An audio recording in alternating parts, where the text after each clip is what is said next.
పూరా local. Welcome to పూరా local. ప్రస్తుతం జరుగుతున్న పోటీ పరీక్షల్లో మంగళసూత్రాన్ని కూడా అభ్యంతరం చెబుతున్నారు.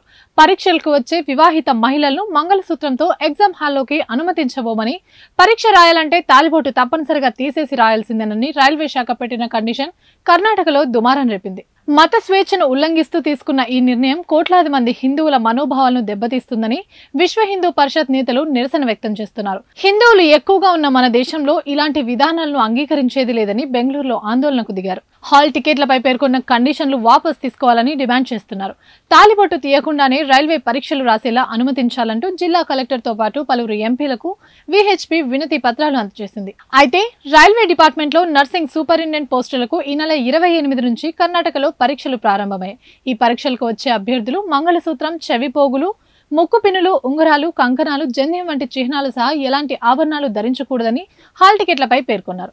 దీనిపై వివాదం చెలరేగింది. మన నమ్మకాలకు సంబంధించిన చిహ్నాలను తొలగించాలని ప్రజలు కోరడం ఆమోదించదగినది కాదని Karnataka deputy CM DK Shivakumar కూడా మండిపడ్డారు. దీంతో విహెచ్పి నిరసనల తర్వాత రైల్వే తన వివాదాస్పద నిర్ణయాన్ని వాపస్ తీసుకున్నట్లు ప్రకటించింది. ఎగ్జామ్ కు వచ్చే అభ్యర్థులు వివాహిత మహిళలు మంగళసూత్రం, జంధ్యం వంటి చిహ్నాలను తొలగించాల్సిన అవసరం లేదని తెలిపింది. మత స్వేచ్ఛను గౌరవిస్తున్నామని స్పష్టం చేసింది. ఇవే ఇప్పటివరకు అప్డేట్స్. మరిన్ని అప్డేట్స్ కోసం చూస్తూనే ఉండండి పూరా లోకల్.